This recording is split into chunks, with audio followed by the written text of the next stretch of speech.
خطاں دا رولا پیا ہویا کہ کوئی خط آ گئے انہاں دا جواب اور انہوں نے کیا حکومتاں گرا دیو تے خطاں دا جواب قوم نو دکھا دکھا کے مظلوم بنن دا مطلب نہیں ہوندا۔ جدو کافر تے دشمن خط لکھن نا تے پھر انہاں خطاں دا جواب اس طرح ہوندا جس طرح حضرت یوسف بن تاشفین نے دیتا سی۔ انہاں خطاں نو دکھا کے ہمدردی نہیں سمیٹی جاندی۔ حضرت یوسف بن تاشفین نے یہ نہیں کیا کہ بھائی دیکھو اس نے خط میں اتنا لکھ دیا ہے کہ اگر آسمان کے فرشتے بھی تمہارے مدد کے لیے اتر آئیں تو تم مجھے شکست نہیں دے سکتے کیونکہ میں اتنی بڑی فوج لا رہا ہوں۔ تو حضرت یوسف بن تاشفین نے اپنے وزیر مشیر کو کہا کہ جناب اس کا جواب لکھو، تو اس مشیر نے بہت لمبے چوڑے صفوں پر جواب لکھا اور لا کر پیش کیا کہ ہم ایسے ذرہ لیس ہو کے آ رہے ہیں، ہم ذرے پہن کے آ رہے ہیں، ہم فوجیں لے کر آئے ہیں۔ تو حضرت یوسف بن تاشفین نے جب خط پر نظر ماری تو آپ نے کہا یار دشمنوں کو ایسے نہیں جواب دیا جاتا، وہ خط لاؤ جو اس نے لکھا ہے۔ جب وہ خط آپ کے سامنے لایا گیا نا تو آپ نے اس کی پشت کے اوپر لکھ دیا کہ میں جلد آ رہا ہوں۔ بات یہ ہے کہ جب دشمنوں سے بات کی جائے تو اس طرح کی جاتی ہے، وہ خط دکھا کر ہمدردیاں نہیں سمیٹی جاتی۔ کوئی تھے جو قطری خط کے اوپر رکے رہے اور آج امریکی خط آ گیا، لیکن ایک بڑے افسوس کی بات ہے، قوم اگر دھیان کرے کہ وزیر اعظم ایک بڑا کلیدی عہدہ ہے کسی بھی ملک کا، صدر ایک بڑا کلیدی عہدہ ہے کسی بھی ملک کا، ایک وزیر اعظم اپنی قوم سے خطاب کر رہا ہو اور وہ نعرے لگاتا ہو کہ میں بڑا حریت پسند ہوں، میں ایبسولوٹلی نو کہنے والا ہوں، لیکن جب امریکہ کا نام آئے تو وہ کہے کوئی ملک کوئی بات۔ میں نے کہا ملک کے اندر کلیدی عہدے رکھنے والے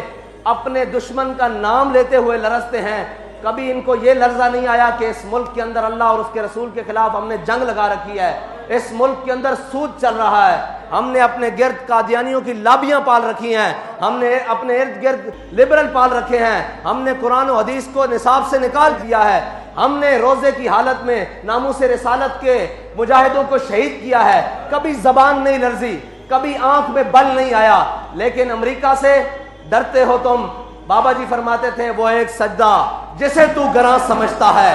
1000 سجدے سے آدمی کو دیتا ہے نجات، تو آیا نہ کیوں ڈرتے بد نصیبہ۔ اور بھائی تجھے یہ کہنے کی ضرورت ہی نہ پڑتی، ساری قوم سمجھ لیتی کہ یہ کون تھا۔ امریکہ کی کیا جرت ہے، بابا جی کہتے تھے ان برائنر چوچوں کی کیا جرت ہے کہ محمد عربی کے غلاموں کے سامنے۔ لیکن بات یہ ہے تجھے تو حضور کی محبت کی چاشنی ملی نہیں نا، اگر ملی ہوتی تو امریکیوں کا نام لیتے ہوئے زبانیں نہ لرزتی۔ میں یہ سوچ رہا ہوں کہ نام لیتے ہوئے زبانیں لرز رہی ہیں تو اگر کہیں میدان لگ رہا تو ان کی تو ٹانگیں کانپے گی۔ اگر ان کو کوئی بات کر سکتا ہے تو وہ کوئی مولا کائنات کا غلام کر سکتا ہے۔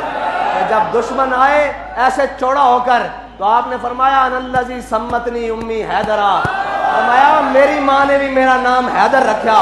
جھاڑیاں دا شیر۔ اور تو اگر ناموس رسالت دے مجاہداں دے تے گولیاں نہ چلائیاں ہوندیاں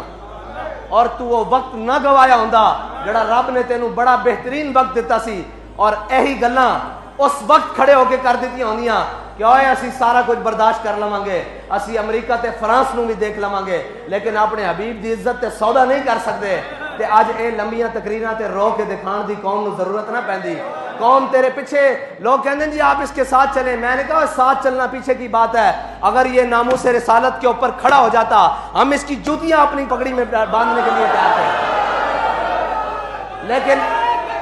لیکن اگر کوئی ہمیں کہے کہ اقتدار کی خاطر اس کو ساتھ رکھو تو مر ہی جاؤں جو اس در سے جاؤں 2 قدم، کیا بچے بیمار غم قرب مسیح چھوڑ کر۔ ایسا ایک اقتدار نہیں، ساری دنیا کا اقتدار بھی ہو ہم اپنے پاؤں کی ٹھوکر پہ بھی نہیں رکھتے۔